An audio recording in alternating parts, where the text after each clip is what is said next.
We had a question that we were going to do later in the episode, but it makes perfect sense to do now. Ernesto had asked us each how, or ask in general, how we manage our spam.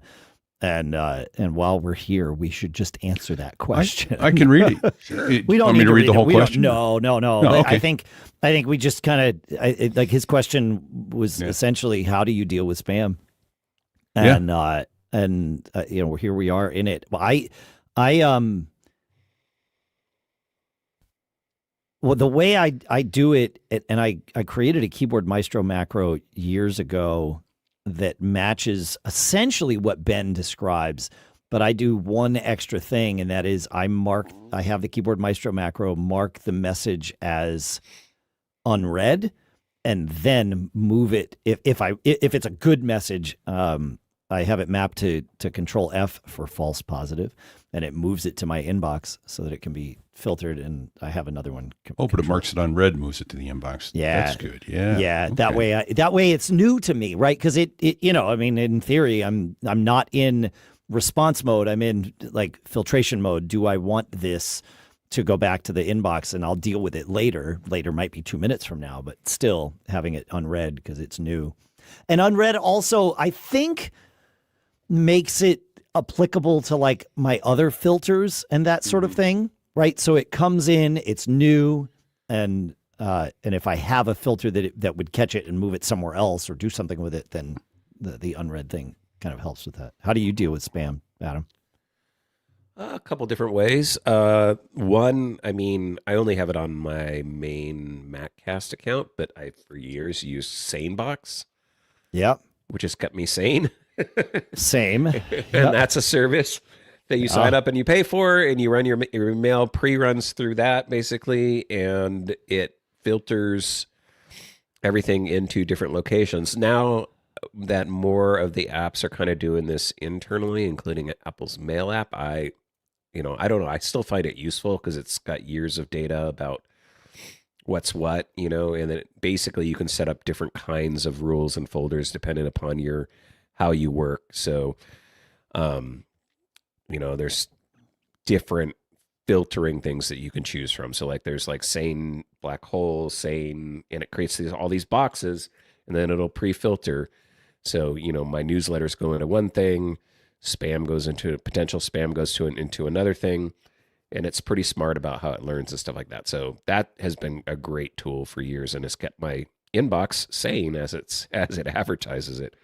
I'm also now using just sort of Apple's pre-filtering that puts, I forget what they're called, right? But the latest version of Mail will divide if you allow it to your inbox into different categories. Yes. Yep. So it puts, kind of promotional stuff into one area. Again, I'm blanking on the specifics of what it's called, right? But I started using that, and that seems to be doing a pretty good job.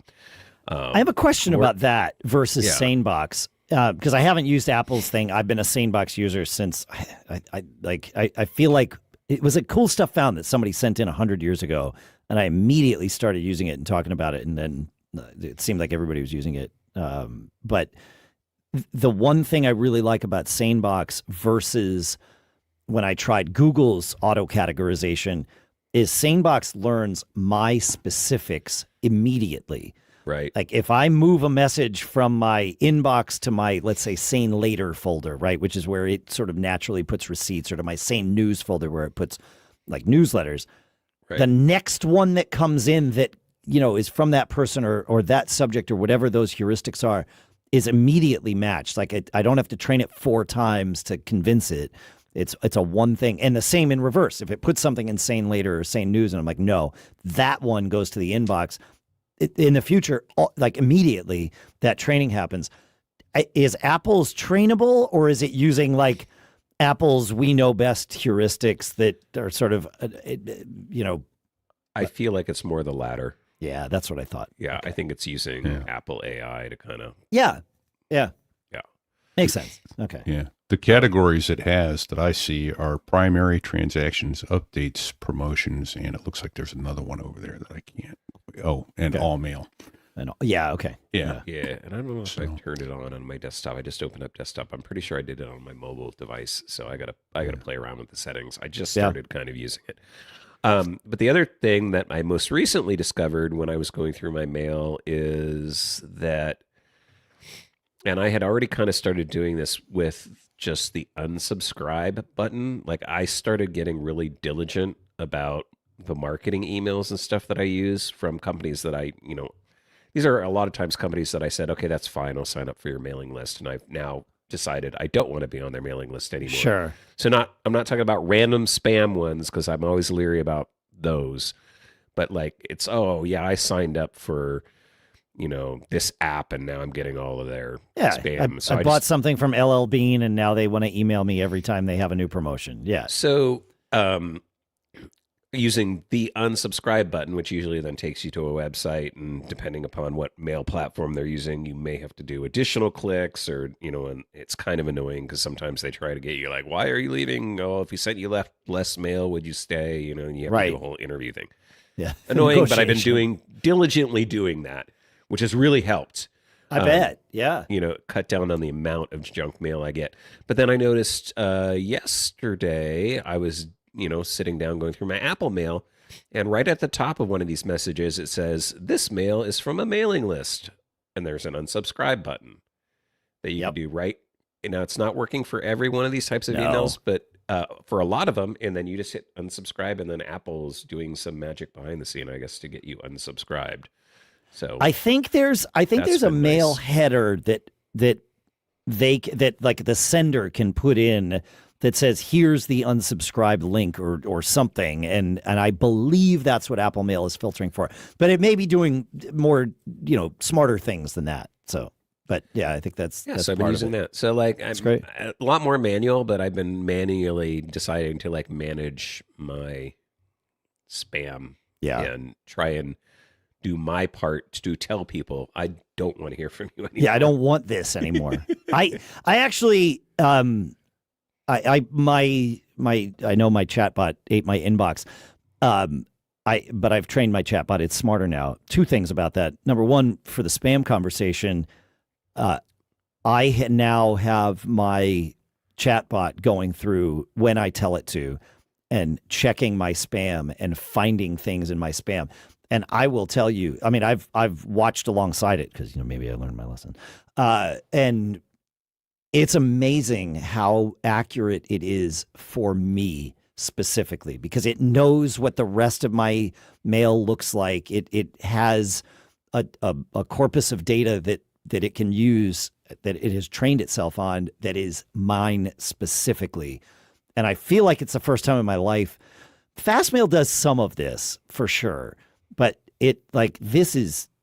what I like about having my chatbot do it is it's interactive. It says, okay, I looked through your spam folder. There were 150 things in there.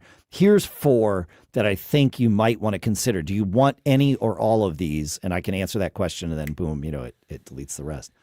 I know. But, here's the thing, though. Our spam filtering has been effectively using AI, machine learning, heuristics, whatever term du jour we're going to use. Like that's probably our oldest use of that machine learning pattern matching thing. And so I don't know, it's something we've been doing for a long time. We just didn't call it AI. I know, but I'm still struggling with the trust of my silicon-based overlords. Yes. And I'm realizing at a certain point, they're going to be done with my usefulness to them and then decide, all right. Today's the day. Today's the day. Oh, for sure. That's why we say please and thank you to our LLMs. And I know we're not in our You're wasting tokens, our AI, side quest section, but my family started doing this thing asking. The prompt was simple. It was like, take your main chatbot and ask it to draw a picture of how I treat you. Right. So how me, the human, treats the chatbot. And everybody in my family had these like chatbots that were like wrapped in like warm, snuggly clothes and had like stuffed animals and this very kind of welcoming environment at their desks and, dutifully doing the little things for them. And mine, man, it had like notes all over the place. It was clearly, hair on fire, going 100 miles an hour, like smoking cigarettes. It's just like, you know what I would get if I asked it to do that? I'm sorry, Pete. I can't do that. That would be triggering. So bringing us back to last week's conversation, Yeah. I did want to share, though, that I learned something because I misspoke. I said, when I lost my inbox, that our email providers aren't keeping backups for us. And I mean, it's a worthy conversation to have. And I'm glad we had it. And I'm glad I had the realization of it because our mail is less backed up than pretty much everything else that we put in the cloud. And that is true with some exceptions. It just so happens that the mail client, the mail server that I use, Fastmail, does back up my data. And it will restore permanently deleted messages or discarded drafts for up to the last 7 days. And they have settings. You can do just the last 10 minutes. So you're not getting everything back from the last 7 days, 10 minutes, 30 minutes, an hour, 4 hours, et cetera, right? But up to 7 days. So Fastmail does happen to have this feature. I just randomly was on a call this week with the CTO of Fastmail and said, look, you're going to see the subject of the thing. It's not your fault. My chatbot was my fault. It just so happens it was on Fastmail. And he's like, oh, you can restore from Fastmail. I'm like, you guys got to talk about these features. They're like, or you need to talk about these features. So here I am. I talked about the feature. But anyway, yeah. So That's awesome. Yeah. It really is awesome. It's huge. I candidly, though, we don't know if it would have solved my problem because my mail was never put in trash. Right. It was just the inbox was just resynced. So he was going to go look at that. He was like, I think you'd still be okay. I think we still have it. I'm like, oh, it's too late to try, and I'm not interested in repeating the experiment. I'm like, but you go. Well, they have some test mailboxes, it turns out. Of course. Yeah. So. Just a quick then mention though, one of the things I do, and this is really an uphill battle, but if you have your own domain, I go into my cPanel or my email, and I block some of the more egregious domains.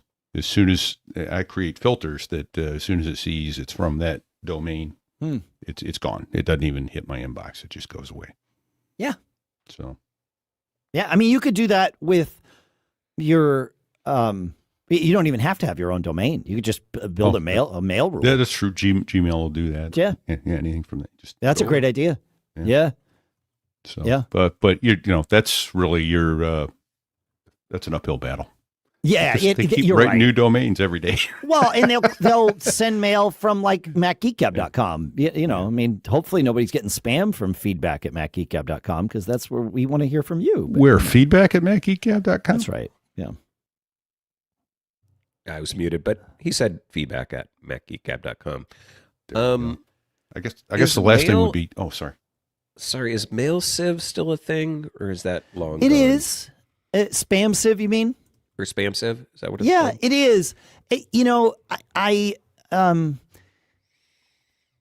I used spam sieve for a long time. I mean, it was that, more than most things, that's trained on your corpus of data, right? So like spam sieve learns you, which is great, but it is happening locally, meaning you need to have a computer running all the time in order for, like, spam sieve doesn't run on your phone.